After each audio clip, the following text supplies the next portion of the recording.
Hello, everyone. I'm Brittany Romeo. And I'm Marcus Daniel. And this is Know Your Candidate Tobago West, Part 2. Part 1, we explored you, Shamfa, as an individual on the recent What You Know feature with Daniel Loveless. And as a fellow middle child, I can totally relate to what you had to experience. And in this feature, we're going to be focusing on your roles as a government minister and a member of parliament. So let's jump right in. And for those who might not be aware of the roles and responsibilities, could you break it down for us? What does your role as a member of parliament, a minister, and a cabinet member entail? And more importantly, how do these roles connect and impact Tobago? Okay, my role as a member of parliament, well, you're a member of parliament first. That's your primary responsibility, because you wouldn't get to be a minister if you didn't win your seat. So as a member of parliament, my responsibility is to represent the people of Tobago West. I like to tell my constituents it's a marriage. You don't just vote for me and then go home and wait for next election.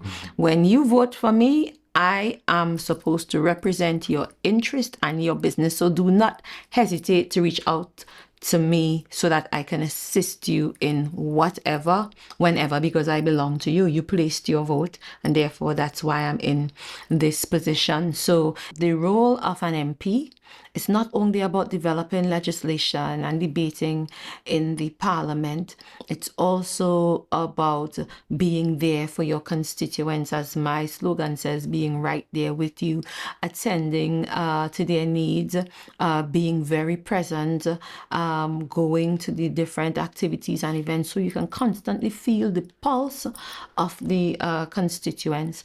And in feeling the pulse of the constituents, you get to be a better representative for them. It helps you in your work because you can then relate to the other members of the government as to what your constituents are calling for. And even in your own ministry, you can develop and programs and projects that would cater to the needs of your constituents also. So that's another platform to serve the constituents. So it's all intertwined. It's all interrelated. We have to attend parliamentary sittings on Fridays usually, or whenever it's called, and we have to, like, I am a member of joint select committees. I sit on about 6 joint select committees. So it's not only about taking care of your ministry as a minister, but also playing your role in the parliament in drafting and developing legislation, playing your role in the parliament in sitting on committees, helping to come up with positions and policies and more legislation to serve the people of Trinidad and Tobago. So you're not only talking about the issues that you're versed in or that are related to your ministry. You're speaking to issues and drafting legislation that would affect all of Trinidad and Tobago and impacts other persons' ministries also.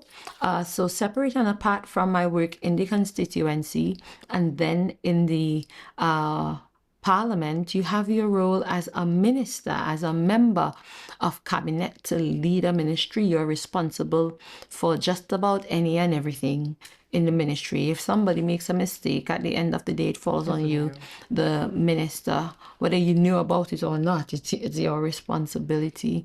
And so it's managing. It's working with your permanent secretary to ensure that the business of the state is conducted in keeping with government's policy. It is about utilizing the different projects and programs of your ministry to serve the people of Trinidad and Tobago, those who support your government and those who don't. And you have your duty also to the cabinet because in the cabinet, I'm also on the Finance and General Purposes Committee. We call it FGP. And that is a smaller committee or a special committee of cabinet members. We do the extra research and the extra interrogation in matters that the larger cabinet needs more information on. So I'm also a member of the Finance and General Purposes Committee, which meets on Monday. I know it seems like we're tied up just about every day, but you have to make good use of your time and manage your time well, and you have to have a solid team. So it's a lot of back and forth between Trinidad and Tobago, because you have to serve your constituency and then you have to cater to what you have to do in Trinidad. So sometimes constituency, we want to see you every day, we want to see you more often, and said, I mean, you elected me to serve you in the parliament, and you want me to be in Tobago at the same time every day. Your Tobago House of Assembly representative you may see every day or very often, because they're based in Tobago and they deal with the day-to-day issues of running Tobago. But your any parliamentary representative that holds a ministerial portfolio, who tells you that they're going to see you every day, it's not true. It's not possible. Because if you're in FNGP on a Monday morning, and on a Monday afternoon, I tend to deal with matters relating to my ministry, meeting with the heads, meeting with the permanent secretary to make sure that we are on course for the week. On Tuesday, I would have public day. And in the evening, I would do a walk, only between 5 and 7, more like 6:30, 5 and 6:30. We, of course, can't cover the whole area in that time. So you at least touch 1-2 streets to, just capture the pulse of what the people say. And I think that has helped me enough, because I never left the ground. Then on Wednesday, I returned to office and deal with matters relating to the state enterprises that are under your watch. So as a minister, it's not only the main ministry. I have under my watch Sport TT, the Boxing Board of Trinidad. I have the Self-Help Commission. I have Export Centers Company Limited also under my watch. So I try to focus on the state enterprises on Wednesday. On a Thursday, you have cabinet, and cabinet, under their cabinet, you are at the behest of the Prime Minister. You don't know if he's going to have a long sitting today or a short sitting, so you try to leave Thursday free. Many times, I try to sneak in Thursday as my day I return to Tobago, just in case there's a funeral or somebody died. That's the day I check on those type of people. And on Thursday night, you pretty much get ready for the debate on Friday. Return to Trinidad the following morning. I may do a meeting on Friday morning. There may be somebody of the general public who wants to see me for some reason or the other, or somebody related to some business under my watch. Courtesy calls, those type of things I do on Friday before going to Parliament. But we recognize I didn't call Joint Select Committee meetings, because you'll have Joint Select Committee meetings also, and that would have to fall somewhere in between. So it's a pretty tight schedule, but we have to make it work. Sometimes you have to give up some of your family time on the weekend, because let's say something happens or an important meeting is called on the Tuesday. I then replace that public day with Saturday. And that's difficult for the Seventh-day Adventist people, but we just have to make up one of the weekend days, and it's usually Saturday. I want to jump in. You said a lot in terms of family, the roles and responsibilities as an MP. You mentioned assemblymen as well in Tobago. Trinidad and Tobago, we are very fortunate to have an MP, and then we have assemblymen in that sense. Recently I saw on social media where someone would have asked, well, where is the minister or where is the MP for this particular area? But he mentioned the roles and responsibilities for an MP compared to an assemblyman. Where is the misunderstanding when it comes to the responsibilities of an assemblyman and compared to an MP? We have a Tobago House of Assembly. And as Tobagoanians, we clamor for, and we are very protective of our authority and autonomy as it relates to the Tobago House of Assembly. So we have a structure that allows assemblymen, that affords us assemblymen, and they are responsible for the day-to-day running. They are responsible, for instance, sport in Tobago is under the division of sport. Right. Now, we play a facilitatory role by making sure that Tobago gets a decent sum of the budget. A matter of fact, the 4% allocation has been delivered over the years. I had been working on the Joint Select Committee for many years. I think that process was about 7 years. For internal self-government for Tobago, and working on a larger sum and percentage and share for the Tobago House of Assembly. So as a Tobagoan, I still clamor for internal self-government, and I hope we get to a place where we can truly obtain what we have been working on and fighting for. And just to follow up with you know, being an MP and of course being a minister as well. So you have like dual role. Obviously, as you mentioned before, your first duty is as an MP and as a minister as well. Goes hand in hand, and then the duties of both must be a difficult task and must be one that you know, it calls for a lot of strategy. Yeah. And we're talking about, you know, there's always a conversation about women in leadership positions, of course, women in politics as well. You talk about coming to Tobago, going Trinidad, working with the constituents, and then obviously even Trinidad to debate bills, to pass policies, and all these different things. Shamfa Cudjoe-Lewis, I mean, how do you manage being a woman in politics, and how do you manage the role of an MPO, and also as a minister, and of course a newlywed as well? I wear being a woman in politics as a badge of honor. I came in as a young person in politics, and when I came in, I was among the youngest persons in politics, not only nationally but in the region. I was 28 years old, and I felt the need to set the tone so that the political environment will feel comfortable letting young people in, because young people had to fight so hard to get a seat at the table. So we would aspire to being president of our youth council, and after that, what? You know, so I felt the need to carry myself in such a way and to be that voice for the people of Tobago, so that they can see the power and the might of youth, and that more young people would get to believe that, hey, this is for me too. I don't have to wait until I get old, and I don't have to come from a certain family or a certain background to get into the doors of politics. Coming in as a young person, to me, that was, it was very near and dear to my heart, and I felt the need to be that voice and be an ambassador for youth in politics. Now, a lot of people say politics is a man's game. Yeah. But I believe it is equally a woman's game also, because Shamfa's back is very broad as well. yeah, my back is very broad.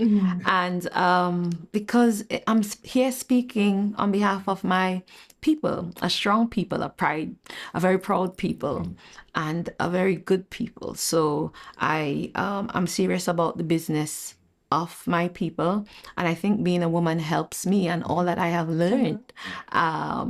It's about negotiating, it's about making moves, it's about being proud and confident in the clicking of your heels. You don't have to be a man. Fair enough. You don't have to be a man, because sometimes that softness and that sweetness works for you. But then there are those who also think that I'm a tough woman, yeah? Okay, so because, sorry, go that's ahead. okay, but as you're talking about being a woman in politics, because we do know that it requires a lot of mental fortitude, as you highlighted, but with a softness and a classiness, but you're also human. That's right. And so how do you balance having to make sure that you fulfill all of these commitments and the expectation is harder on you? Let's look at the role first and foremost. You have to remember that we are human beings first. Okay. And in our society, when a man is brave and bold, we look up to him as a leader. he's strong. We like that he's confident. But from the time a woman is confident, she's forthright, and she is solid in her position on something, they look at you as a bully, a jamet even, you know, and our society needs to check itself in that regard. Yeah. And I see that as that's their problem, not mine. Okay. So I don't need to tone down to fit into what society thinks a woman should be in this game. I came to represent. I came to speak. My voice and my position is just as important as yours. And as much as I respect yours, I expect you to respect mine. So now let's get to my position as a woman and as a wife. Yeah, that part is, it's not easy. It's not easy. It is very difficult balancing the home life, the personal life, and your professional life as a member of parliament, because as much as you belong to the people, you belong to your family and you belong to your husband too. I've been in politics for frontline politics for, this is my 15th year. This is my second year of marriage. So I had 13 years in politics before that, so I won't act like my whole personal life is based on me being a wife. I am an auntie. And if you know me, I take my role as an auntie very, very seriously. And I think people fail to recognize how much of the family time and the personal time that you miss out. You miss birthdays, you miss graduations, you miss conversation. When I visit my mother's home and I interact with my sisters and their children, my nieces and nephews, they say, "Auntie, you gone already?" And I'm like, I have to go, but you miss out on so much. So in your role as an auntie, a sister, it's so much that you miss. And even in your new role as a mother. But what is most important for me is having a solid support system in having a good husband. I got a good husband late, but I'm thankful for that. I have a good husband, and I think that this time I got it very right. Okay. Yeah, I've been married before, and therefore I've been divorced. And I was 30 when I was married before, but I think I was still too young in my thinking to fully, I think we were not ready for what we had gotten into, for that type of, it's not only about the commitment, it's the going back and forth and living in a long distance relationship, even though you are in the same country. And it takes a lot to make that work, especially with the pressures of what society want you to do and who they believe you should be and what should happen. People reaching and be like, "You didn't make no child yet, but you in the marriage 6 months already. You should." I'm a whole working woman. I live in Trinidad for the most part. He's in Tobago. You know, it's a lot that you have to balance. But anyway, having a man who is a man, who is a solid man, who is a supportive, very, very supportive man, who is reasonable, who is a caring man, who is also a wise man, and a man who I can trust to lead me any day. And he keeps me in check. Okay, yeah. Yeah, and it takes a good, strong man to keep a bossy woman in check. Sometimes he look at me and I know, okay, sit down, shut up, because my man has spoken, and he has spoken without saying a word. And I have learned to follow his lead in a real beautiful, sweet, calm, supportive way that nurtures me. Yeah, and I think as a woman in politics, you need that kind of support system. Yeah, understanding is so important. Now we're going to take a short break, and then we'll return. We'll talk much more about the Ministry of Sport and Community Development. Yes.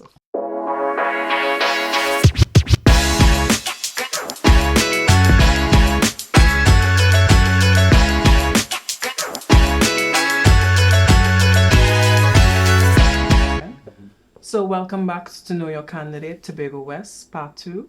Now, Shamfa, let's go down a little memory lane here. You first served as Minister of Tourism, then Minister of Sport and Youth Affairs, and now you're serving as Minister of Sport and Community Development. The shift from tourism to then Sport and Youth Affairs to now Sport and Community Development, that seems like it was a big reshuffling, realignment. Yes. So do you think that change has been beneficial to you and what you've been able to accomplish? My role as a minister is to work with the respective ministry to advance the government's policy. So once government's policy is clear, moving from ministry to ministry is almost seamless, because you have the persons who are the technical staff in the ministry who are there to assist you. But separate and apart from that, I had spent roughly 3 years as Minister of Tourism and as an international trade policy graduate. I felt the need to reorganize or restructure some things so that the thing works. When I went there, I met a tourism development company, the state entity, with responsibility for implementation of policy. I met TDC in place, and there were a lot of things that were not right with how TDC was being ran. And we brought in an international team to look at it, to examine it, and to do the necessary research. One of the things that stuck out to me, not only as Minister of Tourism, but also as a Tobagonian, is that here we had a Tobago House of Assembly with responsibility for tourism development in Tobago, having to pretty much report to or bend to be a Trinidad TDC, a tourism development company of Trinidad and Tobago.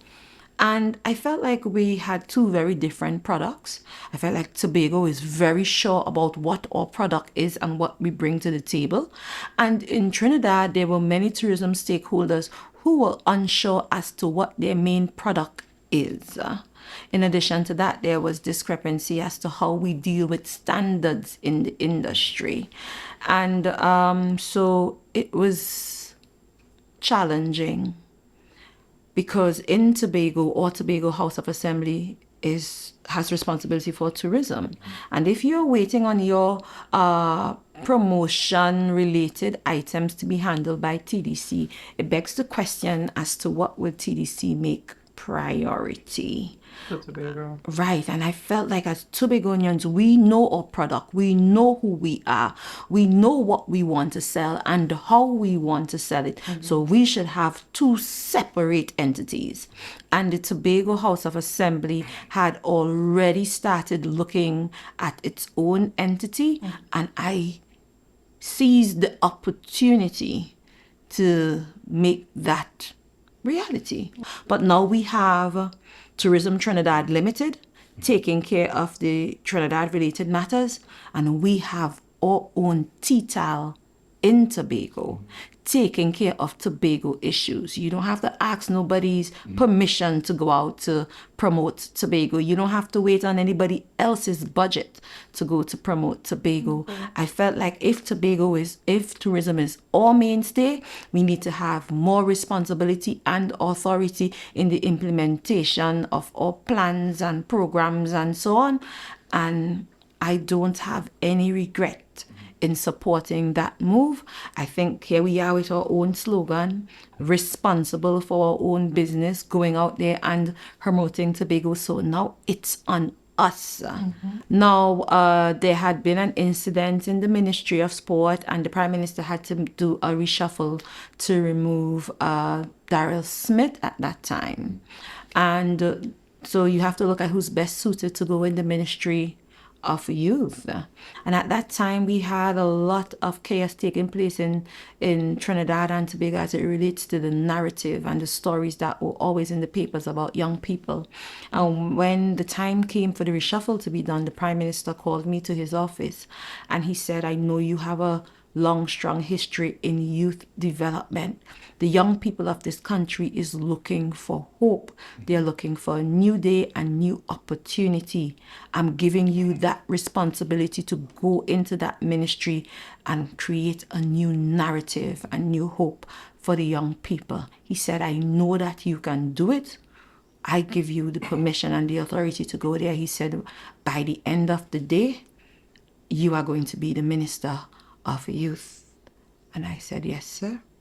Thank you. I knew that it was something I could do because I came out of youth development. And so I assumed duties as minister with responsibility for youth development and sport. And I think that was a beautiful marriage of youth and sport, because we got to work with youth councils, we got to work with the youth entities and created youth links so that different youth groups can interact and work together, providing funding to them and supporting the revision of the National Youth Policy. We worked on meaningful employment policy for youth. We partnered with the Princess Trust and other international stakeholders.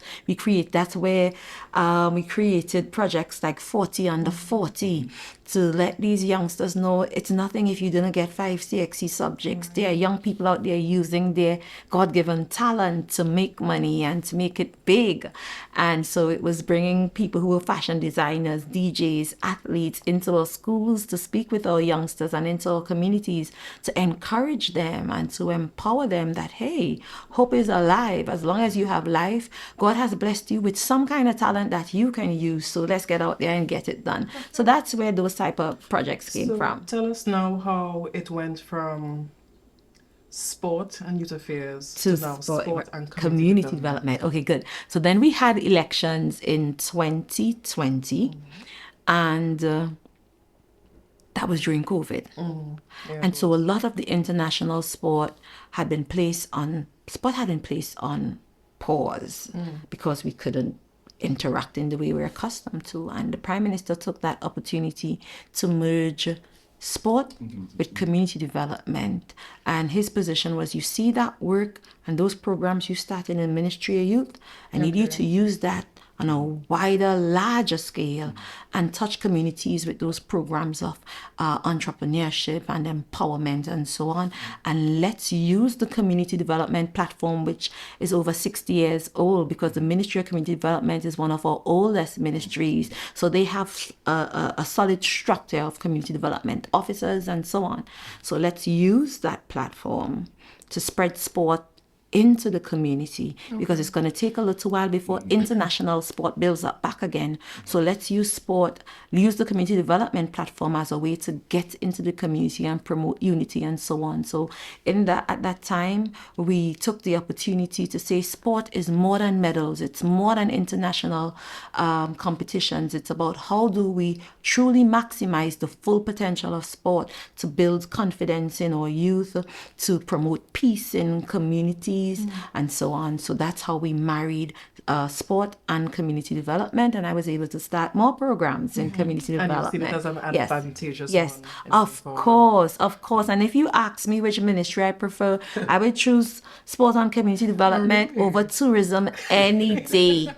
Any day. This topic of sport, I mean, I'm very excited. I mean, being someone involved in sport as well. And I want to go on record as saying that being the Minister of Sport, I've seen the impact because I've been directly impacted as well, because I do have a club, big up 𝐒𝐻𝐚 Sports Club.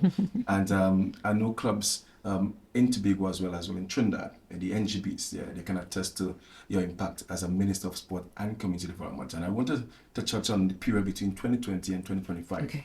If you can list some of the highlights within that period and lessons learned as well. Yeah, about the focus. Let's start with the sport portfolio.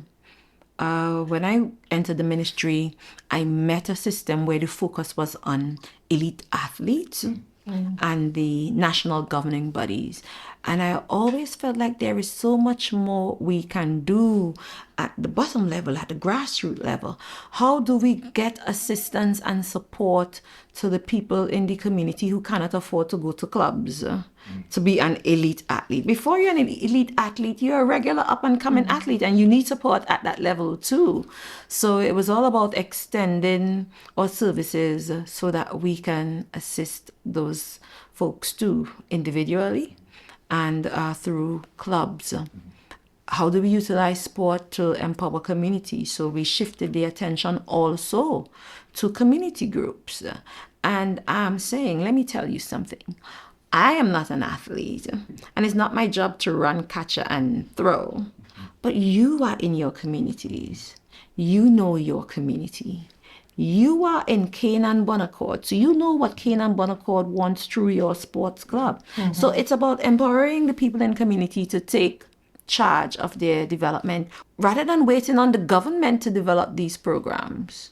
You do it. Those of you who have been coaches, who have been administrators in sport, you know it better than we do. So it's our business to make sure that you are certified, to make sure that you have the relevant resources and support to do that work. So that is where the shift happened. And I think most importantly, it was also about adding structure.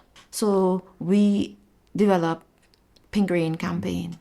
And it was very deliberately called Pink Rain Campaign because I entered the ministry as a girly girl, as they call it. And I think that sport is not supposed to be money, butchy. You understand what I'm saying? You should feel comfortable and confident maintaining your feminine nature and still being a part of sport. We also have I Choose Sport. I'm most excited about I Choose Sport. Yeah? That's my baby. Why? Why? Because for me, it's about structure. And here I am as Minister of Sport. And when you check the Gazette is telling me I'm responsible for adult sport. And school sport, sport for children, is a responsibility of the Ministry of Education. Oh, okay. Yeah, because there are certain protocols and so on that must be employed when you're dealing with children. So that is under the Ministry of Education. Okay. Fine. But what magic you want me to make?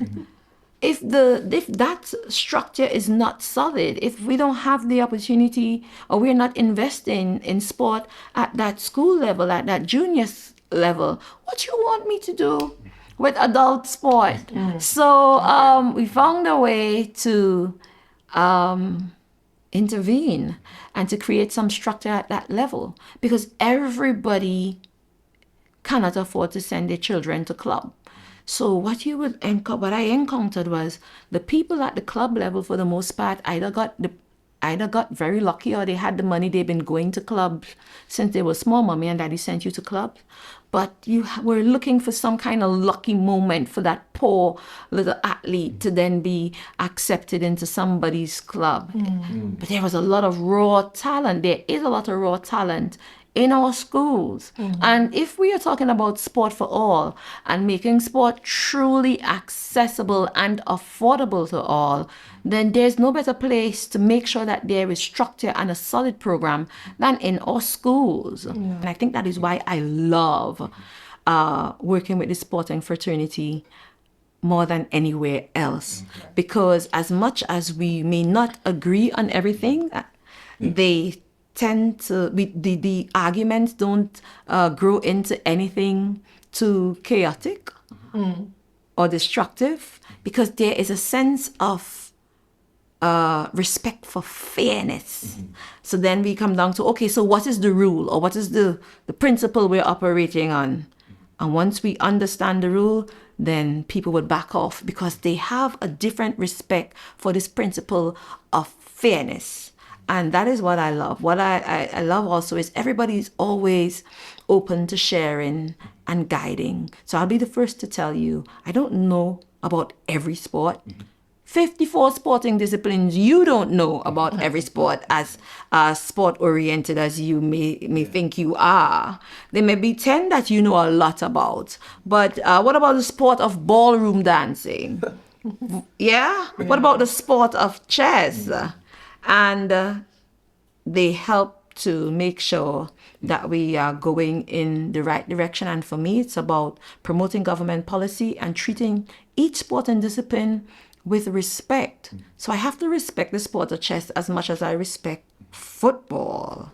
I like this word you used, in respect, because I want to come to the Tobago House of Assembly now. And obviously, at the Tobago House of Assembly, there's a division of sport, youth development, and community development as well. And it's public knowledge that there was a situation between your ministry and the secretary responsible for sport in Tobago about locking any ministry project from the gongs in Tobago. And earlier we spoke about the responsibilities of the THA and the ministry. There's now a new secretary in that division. So can you share with us, what's your collaboration like there with the new secretary? And I mean, how that made you feel as an MP firstly of Tobago West and as a minister, that then situation, and then tell me about the situation now, or the collaboration now. I'll tell you something. I'm happy to serve in the cabinet. So when this secretary came in, not the one now, before there was a different secretary of sport and community development, we met. We met virtually. Yes, and we talked about programs that we had on our end in the central government and the programs that the Tobago House of Assembly has, and even the projects that they were already working on. Because you have to remember that these public servants have been working together and collaborating for years before we came into their ministry. We are passing through. We're passing through. We are political appointees. We could be hired and fired any day, so you meet a solid program of cooperation happening with or without you. A matter of fact, there are some programs that they plan months ahead and you're only knowing at the very last minute because they're now inviting you to speak. But they have a program running since the 1960s. Let's take, for instance, the Prime Minister's Best Village Trophy competition. Who am I? 60 years after. I'm only 43. The program older than me, right? Who am I to go tell these people who have been working together for all these years with their system in place that I want to do something strange or untoward with it, So it's always about cooperation and collaboration. And I think that every government minister understands their responsibility, but we must also remember that cooperation and collaboration is two-way, that respect is two-way, that working together is two-way. So as we extend our hands, let's say, for instance, writing a letter to the Tobago House of Assembly counterpart, the secretary in Tobago, and waiting over a year to get a response. That is why we took so long to start with I Choose Sport. We had written to the Tobago House of Assembly, I think, the year prior, around June, July, asking for them to get on board, if we can come to Tobago and share the program. And they didn't respond until the following March or sometime thereabout. And that is only after I went on an interview on Brother B and said, well, we wrote to the House of Assembly since the year before.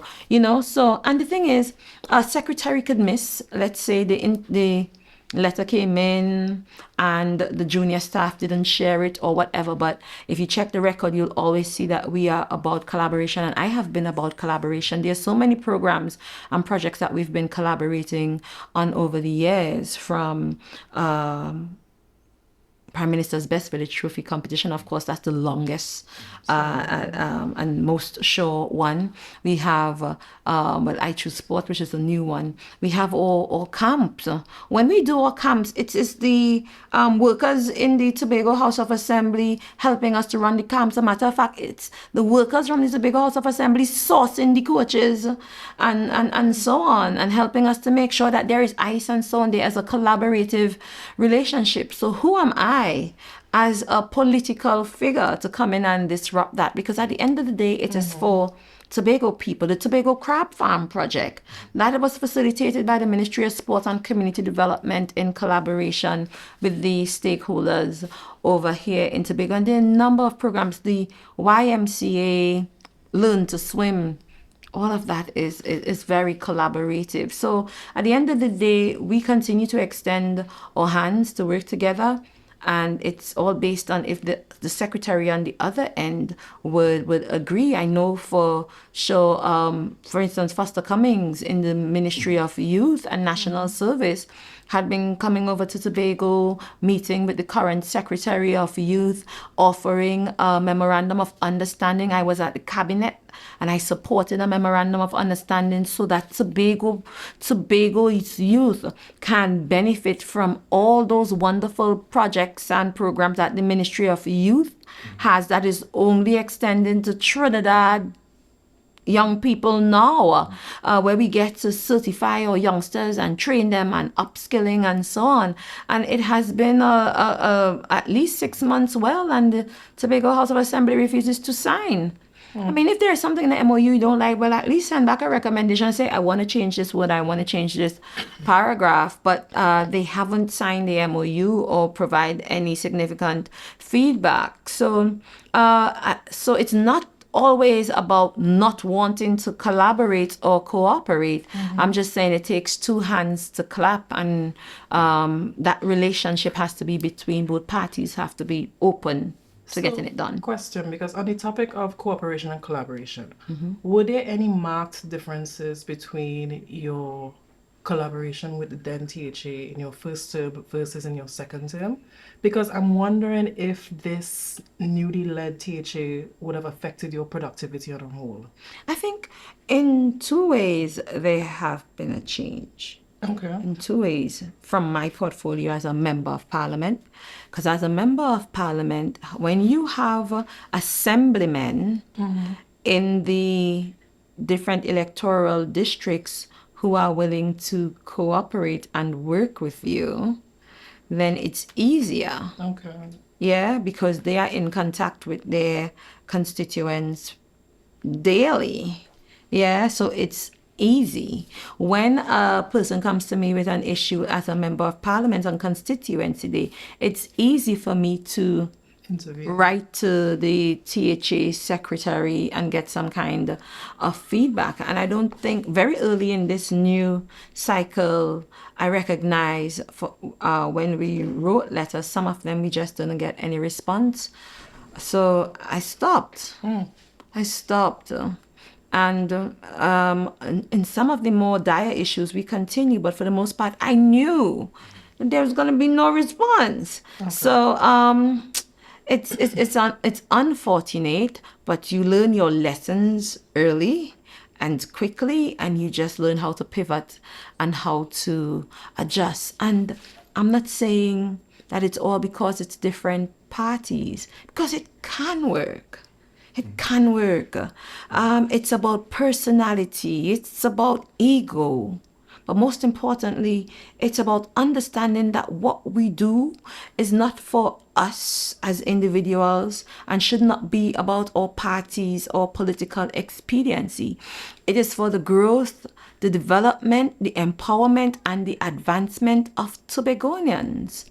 Those who are for your party, those who are for the opposite party, and those who don't care to vote, you know, and we are just passing through. We are going to change out, to change color, change all sorts of things. But you see those people on the ground who depend on you to develop programs and projects and to deliver to them to improve their lives.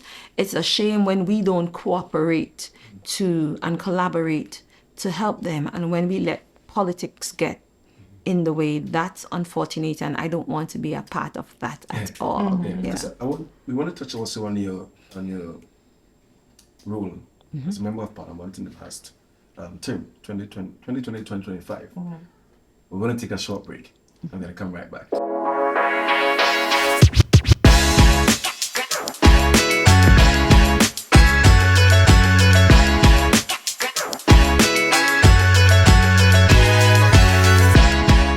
Welcome back to Know Your Candidate Tobago West, chatting with Shamfa.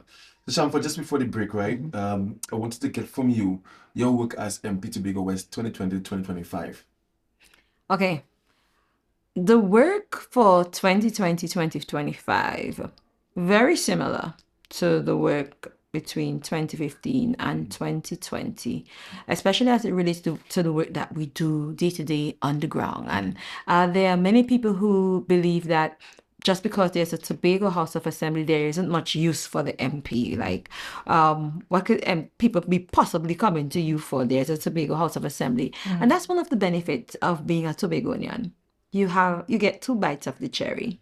You get to benefit from the programs and projects under the Tobago House of Assembly and those from central government. And let me give you an example of some of what we offer. You have a home construction and home refurbishment grant, whether it's through the Ministry of Housing or the National Commission for Self-Help. I'm the line minister for the National Commission for Self-Help. You have agricultural grants for the agri-incentive programs through the Ministry of Agriculture, and we have helped several farmers in Tobago with the $100,000 grant to help them modernize their farms. You have the benefit of choosing between getting a grant from BDU under the Tobago House of Assembly or from NEDCO nationally. And there are some entrepreneurs who get through to get both, so they apply in both places and they got through. I've seen recipients of the agri-incentive grant who have gotten other grants from the Tobago House of Assembly. So as a Tobagonian, you can come to your MP, make use of your MP in accessing all that central government has to offer. We have a day called Forms Day. And on Forms Day, if you're uncomfortable with filling out forms, because you find many Tobagonians, especially the older ones, are uncomfortable with filling out forms. So you just come to the office. We will explain what your concern is, and we will direct you or share with you the right form and sit with you, help you fill it out, photocopy what you need to photocopy, and make sure that it gets to the ministry. And we would follow up for you until you get that specific grant and so on. We've helped so many youngsters with finding employment and expanding their businesses and so on. There's so many different things we do as it relates to putting Tobagonians on a better foot through what is offered by the central government. And there are projects and programs that we've developed ourselves. And when I say that, I mean Ayana Webster in the east and Shamfa Cudjoe-Lewis in the west. So we have back to school, for instance. When I first started my back to school initiative, I was in opposition at that time. I was an opposition senator, and it stayed with me through the years. That program is about 13, 14 years old now. I started off helping 10 students, and last year I helped 267 because people hear and they tell somebody. But from the time the parents get their book list, and they feel like they can't make or they need help, they have up to the middle of July 15th to submit the book list to the constituency office, and we will help you with not only your supplies and your book bag, but with also your textbooks. So it's about serving your constituents. They're real people with real issues, and oftentimes they don't want to hear, well, that is under the THA, because many of the issues they come to you with, it's under the Tobago House of Assembly, and there are some of the issues that we really cannot intervene for them. For instance, you have people with drainage problems where the government road wasn't done properly and the water is running into their yard and so on. Most of those issues are for the Tobago House of Assembly: drainage, brace wall, fixing the roads, these type of things. And people come to you for a morning work. You say, we don't have responsibility for the Tobago House of Assembly. That is under your Tobago House of Assembly. That's a THA matter. So, but for items that are under central government, it's our business to work with you and to help you to get the necessary assistance. Now, I want you to give us some clarity for those listening in on the differences between a cabinet appointed minister and one who isn't. Because I'm curious, what are the pros and cons when it comes to responsibilities and the availability and the ability, to be able to advocate, especially for Tobago's behalf? Whether you're in the cabinet or not in the cabinet, you have the ability for your voice to be heard. Okay. Yeah.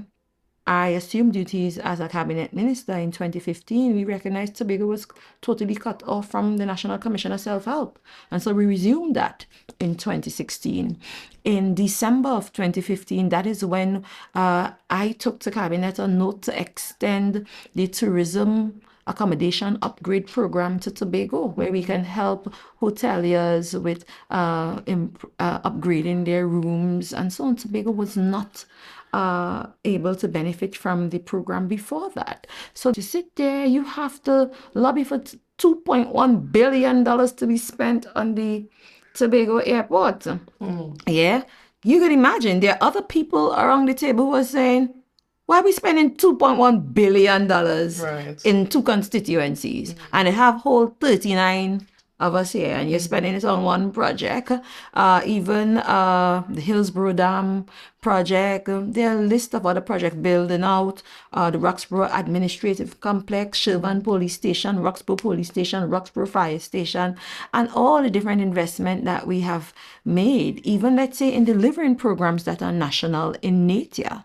As a cabinet minister, you get to see when the proposal is being brought to the cabinet, and you get to make your request and speak with your colleagues. Yeah, fantastic. And just to, I couldn't allow for this interview to end without even talking about the topical issue of the 𝐒𝐻𝐚 in Tobago. And as I said before, I'm very happy to be here talking sport because of my background. And not only the 𝐒𝐻𝐚, but right next to the 𝐒𝐻𝐚, there's an incomplete structure. Only the framing is there. It is said that a project was started by the ministry for an indoor facility in Tobago. So if you can clearly air on those 2 issues in terms of that structure and give us status updates on the 𝐒𝐻𝐚 for the general public. Okay, let's start with the indoor facility. Now, the indoor facility had never been a central government project. The indoor facility had been a division of sport in Tobago. Tobago House of Assembly. It had always been a Tobago House of Assembly project since the days of Jomo Pitt.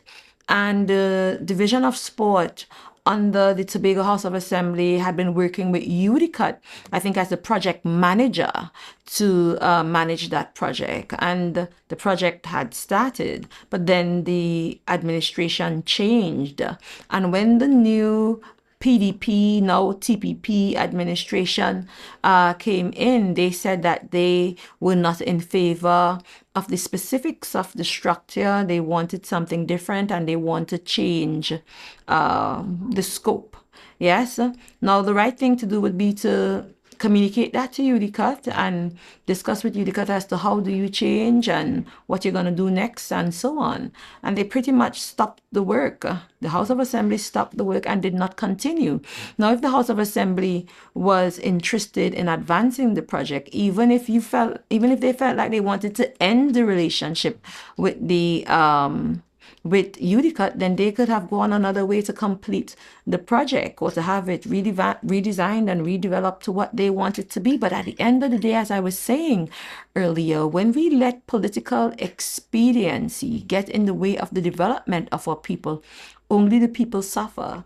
And what's happening with the netballers, the basketball players, all those who are desirous of doing indoor sport that we have been promising, administration after administration have promised an indoor facility to the people of Tobago, and we just have to drive by each day and watch that structure with no kind of update as to what the Tobago House of Assembly intends to do after it had abandoned the project. In the same way they have abandoned the project in Goodwood, the Goodwood Pavilion, just because it was started by the PNM, Tobago House of Assembly, they fenced it around and just left it there. So every time you pass, it would be an eyesore. And I think what's unfortunate is they do not take responsibility for their decision to just leave these projects undone, and they try to give the impression that it's the central government keeping them back.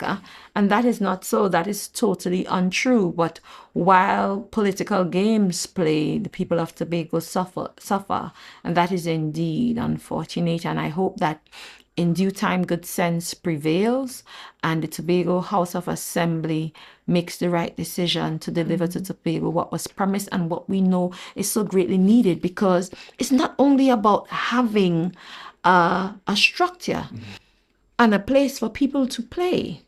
It is about economic activity. We speak so much about sport tourism and bringing people to Tobago for sporting activity. Just like what we did with the Commonwealth Youth Games, and we had over 1,000 athletes and officials. We want to make sure that Tobago gets in on the action, funded by the central government for the most part, you know. So if we are about developing infrastructure to drive economic activity as a tourism island, then that should be a priority project for us. Now let's talk a little bit about Dwight York Stadium. Dwight York Stadium is the only sporting facility in Tobago that is under the Ministry of Sport and Community Development. It has always been, even before my time, a part of the national group of stadia. Yeah. So Dwight York Stadium is the first one that we decided to do refurbishment works on. At first, it was supposed to be about treating with the OSHA related matters, and we decided if we're going to do something at Dwight York Stadium, let's do a full refurbishment. The people in Tobago don't have other options to go to a drive down the road to another stadium, so let's do what we can at Dwight York Stadium. So we started some work, I think somewhere around 2017, and you had different cycles, different phases. Every time we did something, we said, let's do a little more, let's do a little more. And COVID would have stopped or placed the project on pause for a little while. One of the things that was in the works when we before COVID was securing a contractor to do the track. At that time, we were talking about refurbishing the track, refurbishing or replacing the track. And we got a contractor at a specific price, and COVID came. After COVID, when we reached out to that same contractor, they had like tripled the price of what they had proposed. So then we have to go back out now to try to get a contractor at a decent price. I think about a year and a half ago, the World Athletics decided to change the specifications for tracks, and tracks that were built over 12 years, I believe, were disbanded. So if your track was over 12 years, then you have to go get a new track. Yeah, and that's so for Dwight York Stadium and Hazley Crawford Stadium. So we wanted to do Dwight York, but then we lost the contractor. And then we decided, okay, then let's get the Commonwealth Youth Games to Trinidad based on the logistics issues and cost and so on. So we moved the athletics part of it to Trinidad, the Hazley Crawford Stadium. So that is how we started refurbishing the Hazley Crawford Stadium first, even though we hadn't refurbished the track, right? So now we have to host the Carifta Games. Yeah, matter of fact, I want to tell the whole story because it's important. The first quotation, or the first figure we were working with for Dwight York Stadium was simply for the replacement of the track. Yeah. After that tripled, and we ran into some difficulty getting a contractor, we said, okay, let's proceed with the other works and try to do the back and forth with the contractor. We then said we'll go ahead with replacing the track at Hazley Crawford Stadium first. You can't close the two of them at the same time. Even though they were both disbanded at the same time, you can't close both of them at the same time. Some games have to happen somewhere. So since the Carifta Games, we won the Carifta bid, going to be held in Hazley Crawford Stadium, we said, okay, we're going to change out both the Hazley Crawford Stadium and the Dwight York Stadium. So we were able, in the tendering, it was difficult to get somebody to agree to a decent price for both Hazley Crawford Stadium and Dwight York Stadium. But eventually we went back and forth and we got through on the Hazley Crawford end.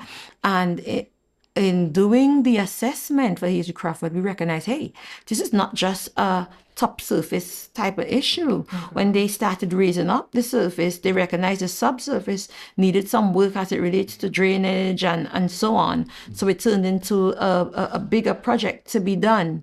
So then we said, okay, we have to do a similar assessment to see what is the true scope of works, because you don't want variations and change of cost and so on. So we're working with a contractor that is German-based, that has some local agents, and as recent as March 26, last month, that is, a representative came in and did the assessment, stating that it's not only the top surface, we also have some work to be done to the subsurface. And right now they are working on the report, so we know exactly what the scope would look like and gauge just how much it would cost. But that did not stop the other refurbishment works that we had planned for Dwight York Stadium. We've done works on the lights.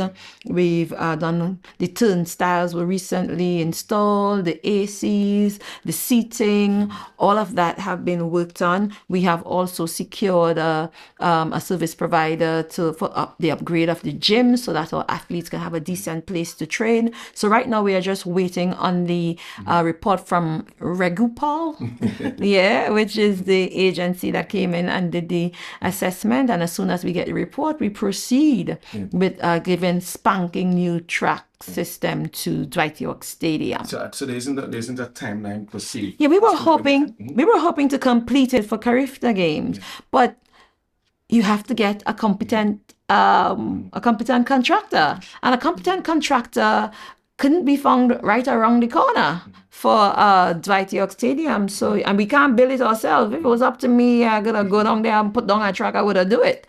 But you have to get a competent person to do it. And we finally found one entity. They've done their assessment, so we await the report so we can proceed accordingly. You mentioned Carifta Games obviously going to be hosted in Trinidad and Tobago. Yes.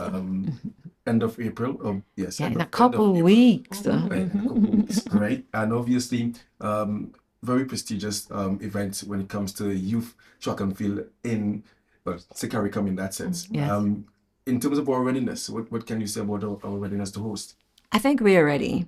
We are on track as it relates to the tracks. We're 85% completed, and we expect to complete the track, I think, somewhere around the 16th of April, in keeping with the schedule that had been proposed before. We're working very closely with Ephraim Serrett and his team at the N3As.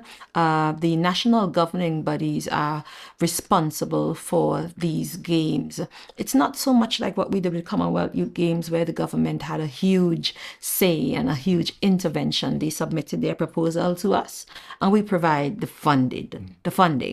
Now, so even advertising and PR for the games, they submitted their quotation to us, and they are responsible for advertising their games. Remember, these are independent and autonomous bodies. You can't just come in and take over the people them show. That's not the way it works. So I see people saying we need to see this and we want to say that. If those national governing bodies have submitted their proposal for their PR and communication, and they said they can handle it, then we have to trust them to handle it. We said, yes, we provide the funding. We provide the funding and have them do the work. But we are going to give them some support. Yes. We called them in for a meeting a couple of weeks ago and recognized, hey, you guys have to admit that the thing going a little too slow. So as the ministry, we have some a PR campaign that is getting ready. Of course, there is some competition in capturing the attention of the people, because it's election time and so much going on. So getting advertising spaces are difficult, but we are getting the work done, and we are giving the N3As and ASAT, because you have the water sport part being hosted by Trinidad and Tobago. We give them fullest support and the funding that they need to move the games forward. Shamfa, from where you stand, or rather from where you sit, what are your thoughts on this new era of leadership that we're seeing happening in Trinidad and Tobago? It's a new chapter. It's a new chapter for us as a political party, with our political leader getting ready to step down as political leader, stating, well, he is closing the curtains on politics and going on to his private life. But I think that he has put things in place, or the party has put things in place by bringing in a fresh crop of young people.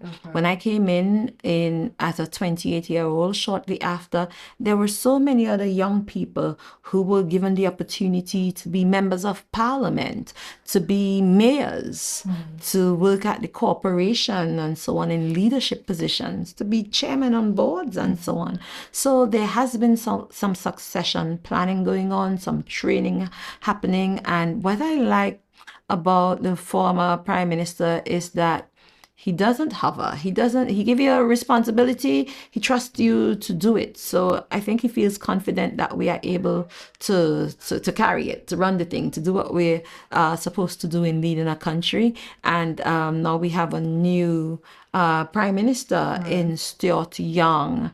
And I'm pleased to see Stuart in that position. When I was an opposition senator, he was an opposition senator serving alongside the rest of us.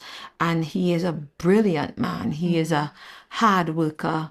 He is caring and compassionate. And what I respect about Stuart the most, he doesn't like advantage. He doesn't like to see people taken advantage of, and he speaks up for others. And I love and respect that most about him. I look forward to this new chapter under his leadership. We have a very, very good and close relationship. So I know that we're going to have some positive outcomes from this new chapter under his leadership. But you have to close the chapter at some time and allow the young people of this time with a new way of doing things with their own style, rhyme and reason. You got to let them run. And so this time when I sat, that's what I marveled about when I sat before the screening committee this time. I was like, there are persons who are my age. There are persons even younger than I am. It's just a fresh new set of faces. And like I say, the ground is ripe. The atmosphere is ripe for young people who are serious about developing their countries and playing a frontal role in leadership. If there are young people thinking about politics and leading the country, the time is now, because that atmosphere of change is in the air. And now is the time to jump in and have your say and change up the thing our way. I'm excited. Now, yes. Now, before we wrap up, I have one more question, because I was looking at your brochure and it speaks about tourism in Tobago being sustainable, authentic, and there's even a caption about tourism Tobago style. Yes. But how does Sandals fit into this, especially on the topic of sustainability?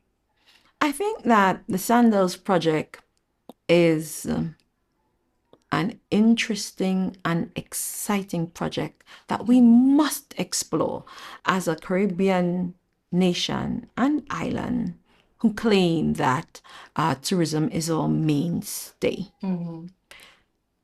Sandals will bring airlift, the airlift we clamor for.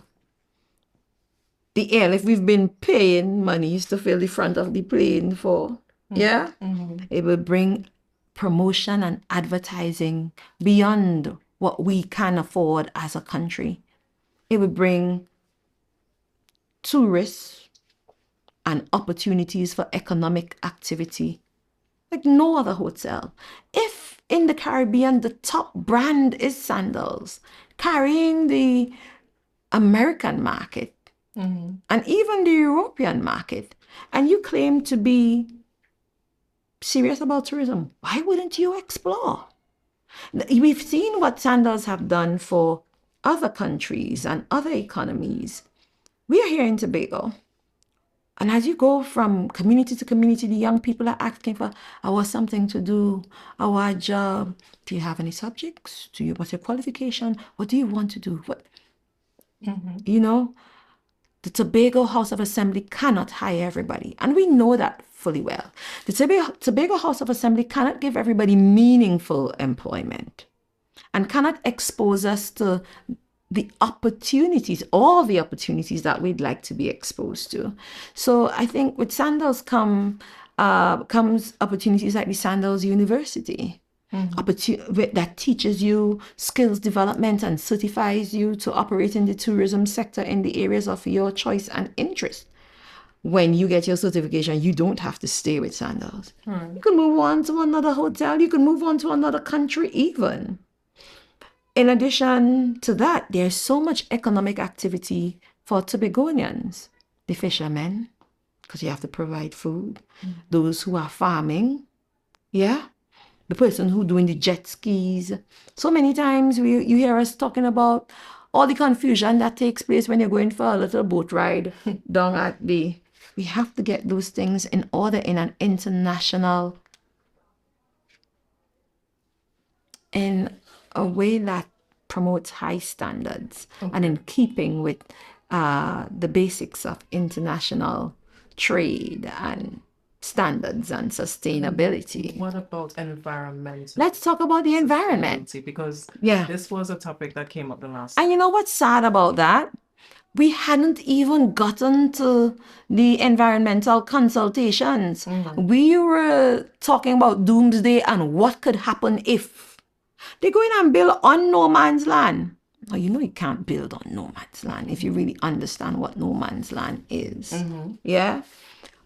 But here we are in the 21st century. Yeah? Where everybody else that have a Sandals or major hotels have the same lagoon and environmental sensitivities. Yeah? And they have found a way to work around it. Can we at least explore rules, regulations, and technology to protect our environment while we build structure and facilities that would support our economy? We're trying to make Grenada don't have no lagoon with a sensitive frog. Yeah, and Barbados and St. Vincent and so on. We're Caribbean islands, so we share the same things, the same issues. So is there something that we can learn from our neighbors? And even as it relates to economic advancement and success coming out of it, we can look at what other countries experience and develop a strategy that would benefit us. You go to Barbados, by Barbados Sandals, and it's not everywhere serving foods that Americans love or foreign-based food.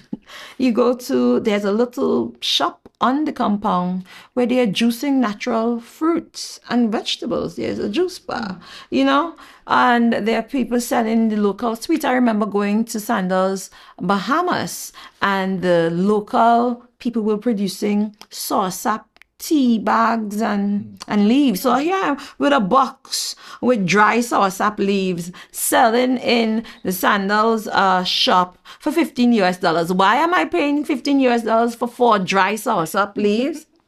And why did I go on an excursion paying $250 US a head to see an almond tree and to take a stone, knock the nut and take the nut out to show this is an almond? We paid for it. They paid for it. You understand? So I think that there is so much that Tobago has to offer, and Sandals can help us bring these things to the fore. And we should at least explore and develop a plan that is beneficial to us all, and just advance from all that Sandals have to offer. If you're building a house, right? And you were planting some crops there, you had to get, and you want a house there on that same farmland, and you had to give up a piece of the farmland to get a farmhouse. So you're gonna lose some, but you have to see what is the economic trade-off for what you're about to lose versus what you're about to gain, or the jobs that are going to be created, the advertising that we're going to be exposed to. As a minister of sport, losing out on some of those cricket tournaments because we don't have a Sandals, that's tough. I'm here bidding like everybody else, and St. Lucia's getting through. Barbados is getting through. And I'm like, why am I not getting through? They're like, you don't have the accommodation. You don't have the accommodation. And the brand sponsor, the gold sponsor of this event is Sandals. And you surely don't have one. I hear the people in Tobago East talking about, we want an international, a world-class cricket facility. And I believe Tobago should have one. But then what about our accommodation? How are you attracting that type of business? So we have to wake up into the 21st century and look at what is taking place in economies throughout the entire world. Are we on pause? Are we going to stay behind? So we need to get up and move and look and explore new possibilities and see how we can adapt to suit all specific needs and sensitivities and so on. So I think the very fact that Adam Stewart is going to be here and is offering to hear us once again, to consider Tobago once again, I am pleased by that new development, and I hope as conversations start tomorrow that we let good sense prevail, because as politicians, we're going to leave.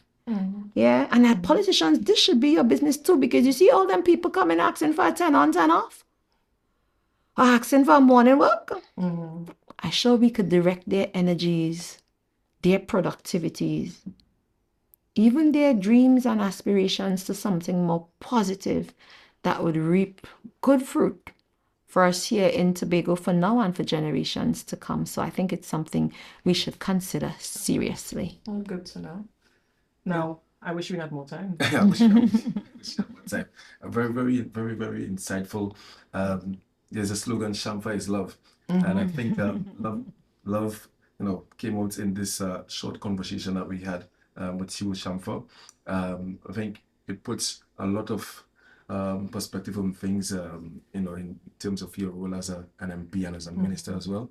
And I jotted down some words that I felt surrounded the discussion: collaboration, maturity, competence, trust, support, and respect. And from me to you, I wish you all the best in the campaign. Continue doing your wifely duties. It's very important. And I'm happy that you now have the support. And I think all of Tobago, and by extension Trinidad and Tobago, appreciate the work that you have done as a minister and of course as an MP for Tobago West. So congratulations and good luck going forward. Thank you so much. No, I also echo the sentiments. And what I really enjoyed about this conversation that we've been having is breaking down the roles and responsibility of a government minister, because you would have highlighted that there's so many different things that you have to get done, but yet there's a way that you find it and get it done, which is really admirable. But I want that whoever is listening take away that the role, and especially as a member of parliament for Tobago West, this is what we're looking at, needs to be taken into consideration and needs to be a serious effort that we look at. And really have been enjoying this, and congratulations, and looking forward to see more work from you. Thank you, Brittany. Thank you, Marcus. It's been a pleasure being here with you and sharing these couple minutes to be interviewed by you. I thank you for the opportunity, and I look forward to chatting with you again. Yes.